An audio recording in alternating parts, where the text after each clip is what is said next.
Hey guys, welcome back. Today I'm sharing with you how to make Paneer Bhurji, but with a tasty twist that is optional but highly recommended.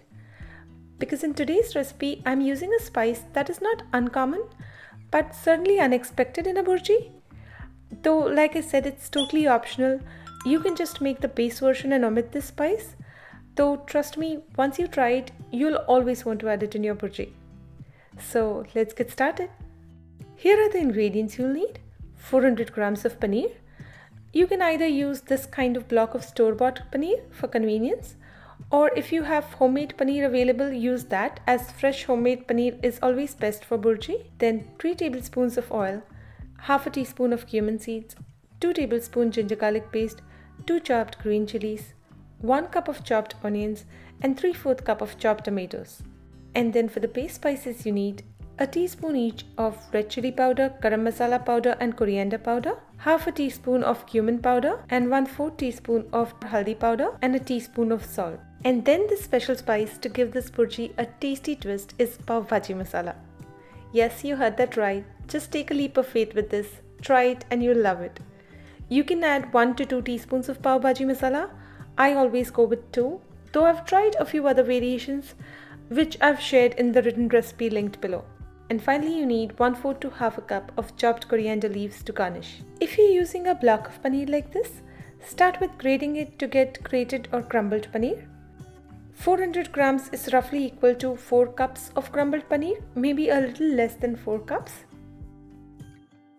I'm also pre-mixing these spices now, which I recommend you do too at some point before you add them, because it's best to pre-mix and add them all together to avoid them from burning, which you'll see in a bit.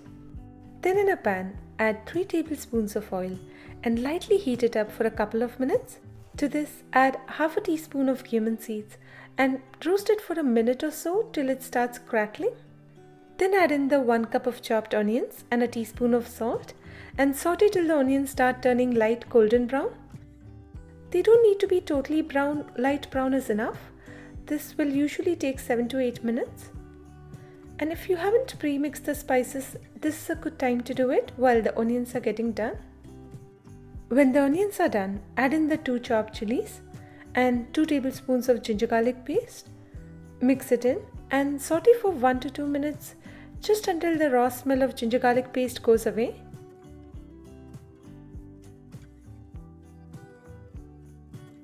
Now add in the spice powders that were pre-mixed earlier all together.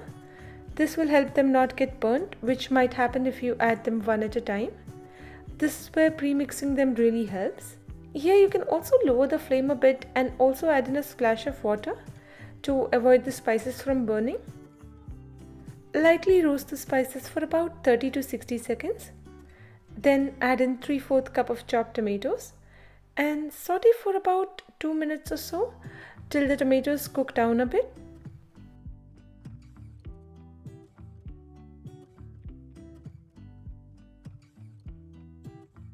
After which, add in the crumbled paneer and mix it in.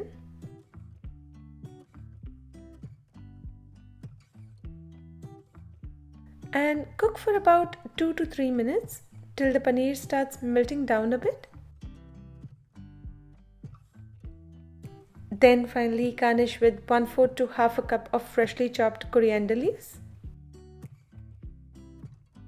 And there you have it. Delicious Paneer Bhurji with a tasty twist. Serve it hot with roti, chapati or pav and enjoy!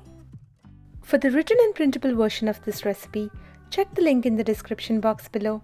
And if you like this video, please hit the like button at the bottom of this video.